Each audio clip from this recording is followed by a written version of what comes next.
성도 여러분, 우리는 살아가면서 수많은 돌아섬을 경험합니다. 가까운 예로 길을 잘못 들었을 때 내비게이션은 경로를 이탈하였습니다. 유턴하십시오 라며 끊임없이 돌아올 것을 촉구합니다. 그 안내를 무시하고 직진하면 내비게이션은 이내 새로운 경로를 탐색하여 또다시 유턴할 것을 촉구합니다. 목적지에 도착할 때까지 결코 포기하지 않고 돌아오라는 신호를 계속 보내죠. 어쩌면 우리 인생의 영적 여정도 이와 다르지 않을 것입니다.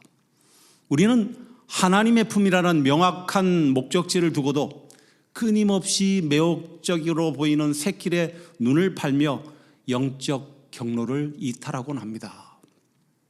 구약 성경의 수많은 책 중에서도 이처럼 영적 경로를 이탈하여 방황하는 인간을 향해 돌아오라고 외치시는 하나님의 이 아프고도 위대한 사랑을 가장 극적으로 보여주는 책을 꼽으라면 단연 지난 몇 주 동안 살펴본 호세아서일 것입니다. 우리가 살펴본 대로 하나님께서 호세아 선지자에게 내리신 첫 번째 명령은 상식을 뛰어넘는 충격적인 것이었습니다. 호세아서 1장 2절에 너는 가서 음란한 여인을 맞이하여 음란한 자식들을 낳으라. 그렇게 만난 여인이 바로 고멜이었습니다. 그러나 결혼 후에도 고멜의 음란함은 고쳐지지 않았습니다. 남편의 사랑을 뒤로 한 채 다른 남자가 주는 화려한 장신구와 떡을 찾아 밤마다 가출을 일삼았습니다. 세상의 기준대로라면 당장 이혼 서류에 도장을 찍고 내쫓아도 시원찮을 배은망덕한 여인이었죠. 그러나 하나님은 호세아에게 또다시 이해할 수 없는 명령을 내리십니다. 3장 1절에 너는 또 가서 타인의 사랑을 받아 음녀가 된 그 여인을 사랑하라. 호세아는 하나님의 말씀에 순종하여 다른 남자의 노예로 전락해버린 아내를 되찾기 위해 은 15개와 보리 한 호멜 반이라는 거금을 들여 그녀를 다시 집으로 데려옵니다. 이 눈물겹고 지독한 호세아의 가정사는 허구적인 소설이 아닌 것이죠. 이것은 다름 아닌 하나님의 완전한 사랑을 받고도 풍요이신 바알과 세상의 권력을 끊임없이 영적 간음을 찾아서 끊임없이 영적 간음을 저지르던 북이스라엘 향한 하나님의 찢어진 심정을 그대로 비추는 거울이었습니다. 우리는 호세아서를 읽을 때 종종 고멜의 뻔뻔함을 보고 분노하곤 합니다. 어떻게 인간이 저토록 악하고 미련할 수 있을까? 그러나 성령의 조명 아래 이 말씀을 정직하게 마주하면 우리는 그 고멜이라는 여인의 얼굴 뒤에 숨겨진 나 자신의 자화상을 발견하게 되는 것이죠. 하나님보다 물질을 더 신뢰했고 하나님 말씀보다 세상의 트렌드를 더 따랐으며 위기의 순간에 무릎을 꿇기보다 인간적인 인맥을 먼저 동원했던 바로 우리가 바로 이 시대의 고멜이었던 것입니다. 이 시간 우리가 함께 살펴볼 호세아서의 대단원을 장식하는 마지막 장 14장은 이 가슴 아픈 영적 잔혹극의 끝입니다. 결론 부분인 것이죠. 앞선 1장부터 13장까지의 내용은 이스라엘의 추악한 죄악에 대한 가슴 아픈 폭로와 피할 수 없는 무서운 심판의 경고로 가득 차 있었습니다. 마치 칠흑 같은 어둠 속에서 번개가 치고 폭풍우가 몰아치는 듯한 엄한 심판의 메시지였습니다. 그러나 마지막 장인 이 14장에 이르면 그 모든 심판의 안개와 폭풍을 뚫고 찬란하게 피어오르는 회복과 치유의 햇살을 마주하게 됩니다. 공의의 매를 드셨던 하나님의 손이 이제는 떨리는 가슴으로 자녀를 안아주시는 사랑의 손길로 바뀌는 것입니다. 이는 하나님은 진로 중에도 결코 긍휼을 잊지 않으시는 분이기 때문입니다. 본문은 벼랑 끝에 선 이스라엘을 향해 하나님의 최종 선언이자 동시에 오늘날 영적 갈급함과 죄책감 속에서 방황하는 우리를 향해 잠긴 문을 열어두고 기다리시는 하늘 아버지의 마지막 초청장인 것입니다. 이 시간 본문을 통해 우리를 향한 하나님의 진짜 본심이 무엇인지 깊이 깨닫고 그 완벽한 사랑의 품 안으로 다시 걸어 들어가는 위대한 돌이킴의 은혜가 우리 모두에게 임하기를 소망합니다. 먼저 살펴볼 것은 1절부터 3절까지 해서 말씀을 가지고 여호와께 돌아오라입니다. 본문 1절은 이스라엘을 향한 간곡한 외침으로 시작합니다. 호세아서 14장 1절입니다. 이스라엘아 내 하나님 여호와께로 돌아오라. 내가 불의함으로 말미암아 엎드러졌느니라. 여기서 돌아오라에 해당하는 명령법으로 쓰인 히브리어 동사는 슈브입니다. 슈브. 이 단어는 우리가 앞에서 살펴본 적이 있었습니다만 단순히 감정적으로 뉘우치거나 눈물을 흘리는 것을 넘어 가던 길을 멈추고 180도 방향을 돌려 목적지로 완전히 되돌아오는 행동적 돌이킴의 명령을 의미합니다. 성경이 말하는 참된 회개는 감정의 유의가 아니라 삶의 방향 전환입니다. 이스라엘이 엎드려진 이유는 환경이나 군사력이 약해서가 아니라 영적인 불의함 때문이었습니다. 그렇다면 어떻게 돌아가야 할까요? 2절은 이에 대해 매우 구체적인 방법을 제시하고 있습니다. 14장 2절입니다. 너희는 말씀을 가지고 여호와께로 돌아와서 아뢰기를 모든 불의를 제거하시고 선한 바를 받으소서. 우리가 숫송아지를 대신하여 입술의 열매를 주께 드리리이다. 여기서 너희는 말씀을 가지고 여호와께 돌아와서라는 표현에 주목해야 합니다. 히브리어로 다바르는 말씀, 언약을 뜻합니다. 이는 하나님께 돌아갈 때 우리는 자신의 감정이나 막연한 결심을 의지해서는 안 된다는 것입니다. 변치 않는 하나님의 약속의 말씀, 언약을 붙들고 가야 함을 말씀하는 것입니다.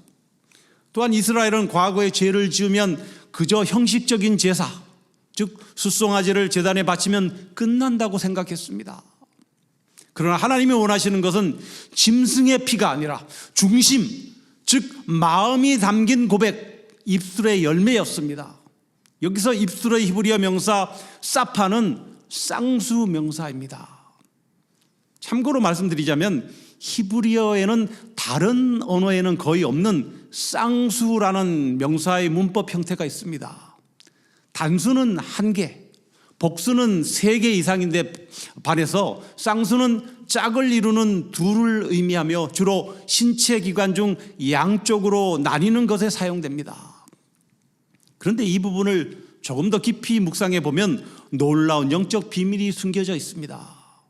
히브리인들의 개념에서 두 입술은 단순히 양쪽에 달린 기관이 아니라 윗입술과 아랫입술을 의미합니다.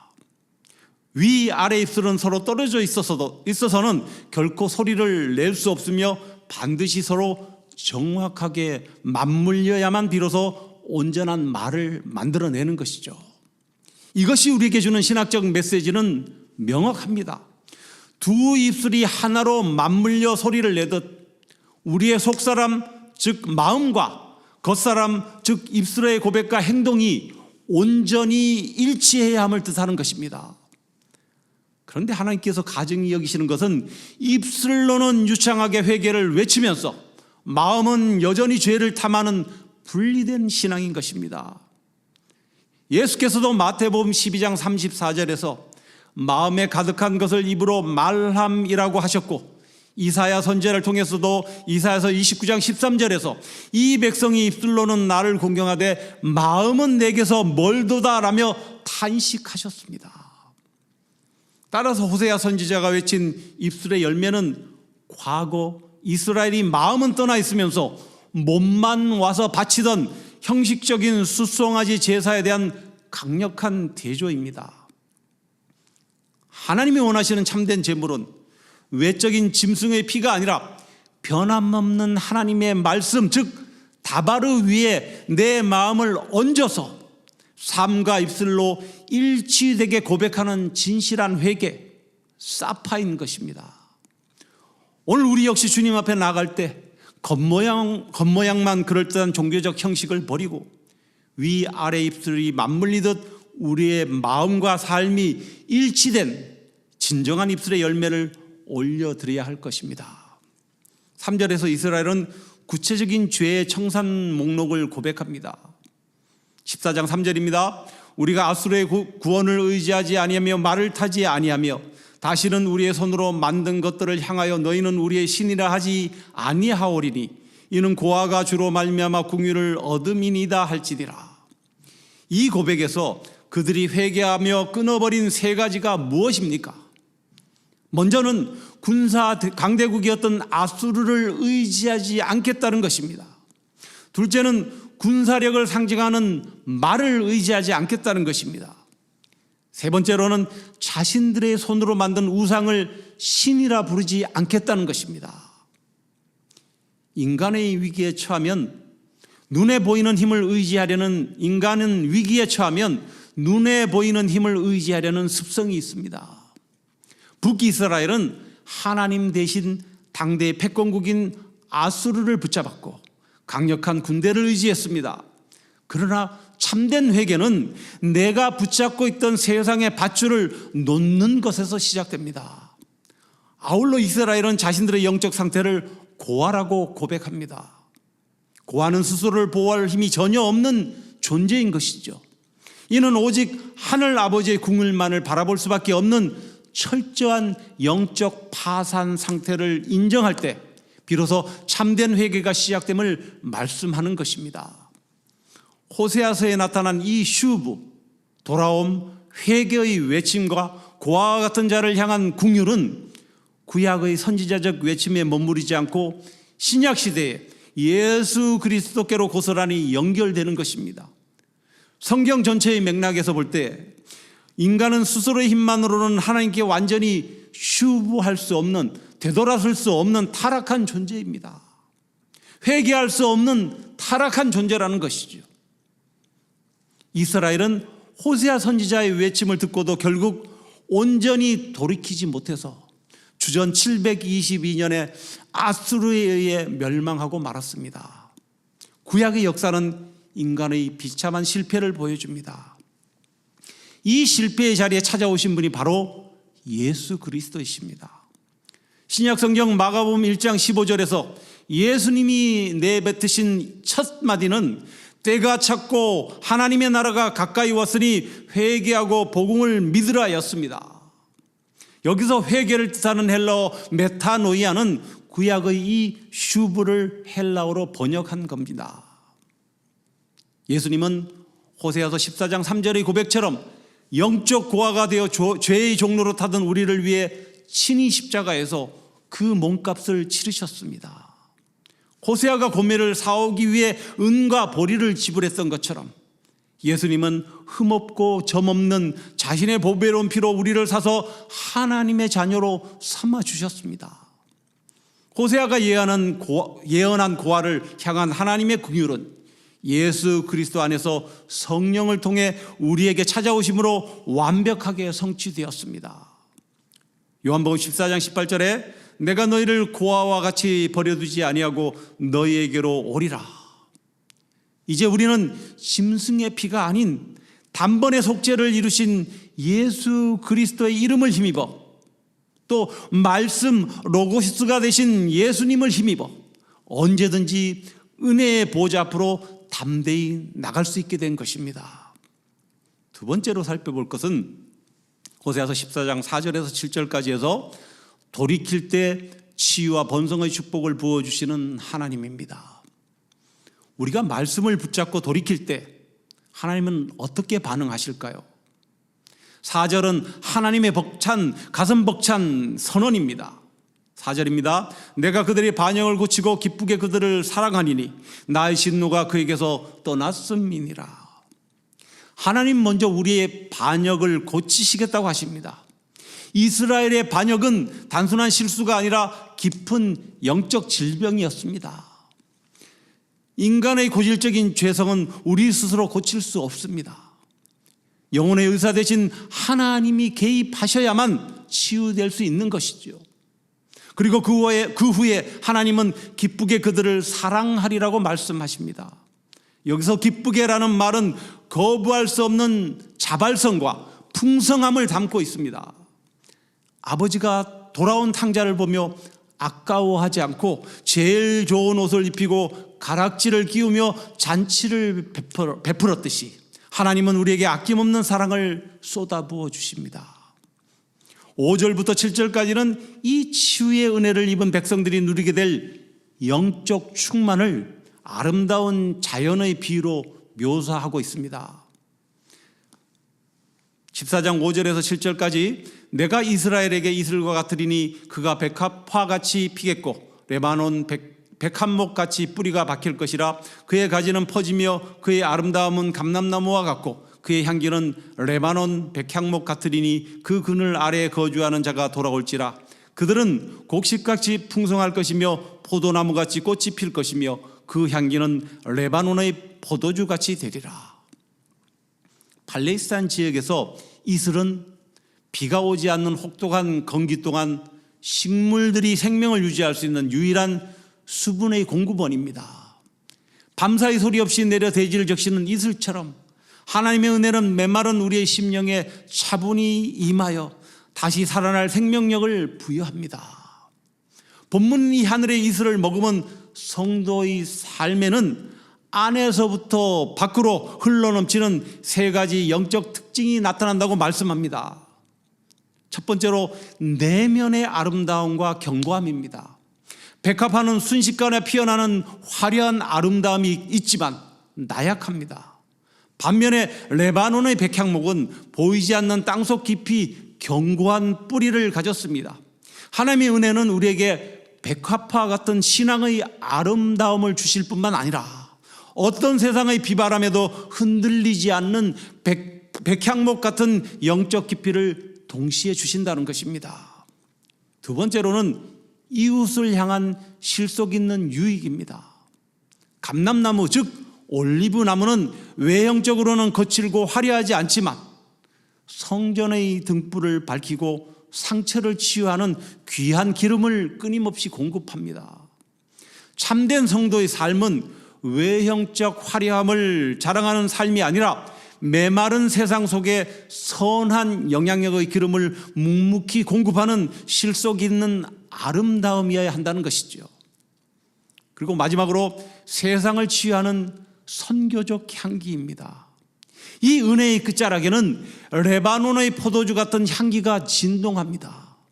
성도의 삶에 예수 그리스도의 향기가 배어 있으면 그 향기에 이끌려 세상의 지치고 상한 자들이 그 그늘 아래로 찾아오게 되는 것이죠. 나 혼자 잘 사는 것이 아니라 나를 통해서 내 주변이 함께 살아가는 회복과 선교적 확장의 역사가 일어나는 것입니다. 어느 시골에 한 아버지가 집을 나간 딸을 기다리고 있었습니다. 딸은 도시로 가 화려한 삶을 꿈꿨지만 결국 사기를 당하고 몸과 마음이 망가진 채 갈 곳이 없어졌습니다. 밤늦은 시간 딸은 두려움과 부끄러움을 무릅쓰고 슬그머니 고향집 대문을 밀었습니다. 그런데 놀랍게도 대문은 잠겨있지 않고 활짝 열리는 것이었습니다. 도둑이 들면 어쩌려고 문을 열어두었냐는 딸의 울먹임에 아버지는 눈물을 흘리며 이렇게 말합니다. 내가 집을 나간 그날 이후로 나는 단 한 번도 이 문을 잠근 적이 없단다. 혹시라도 내가 밤중에 돌아왔다가 문이 잠겨있는 것을 보고 그냥 돌아갈까 봐 말이다. 성도 여러분, 이것이 오늘 호세아서 14장에서 우리를 부르시는 하나님의 그 심정입니다. 이스라엘이 온갖 우상을 숭배하고 하나님의 가슴에 대못을 박았어도 하나님의 은혜의 대문은 단 한 번도 잠긴 적이 없었습니다. 그분은 지금도 우리가 말씀을 가지고 그 열린 문으로 걸어 들어오기만을, 그래서 그 모든 치유와 번성의 축복을 받아 누리기만을 기다리고 계십니다. 마지막으로 살펴볼 것은 오늘날 우리가 버려야 할 아수르와 그 말, 타는 말, 그 말은 무엇인가 하는 것입니다. 그렇다면 2800년 전 북이스라엘을 향한 오늘 본문 말씀은 오늘을 사는 우리에게 어떤 구체적인 교훈을 주는 것일까요? 먼저 우리는 영적 우상 숭배에서 돌이켜야 합니다. 오늘날 현대인들은 눈에 보이는 돌상이나 나무상에 절하지는 않습니다.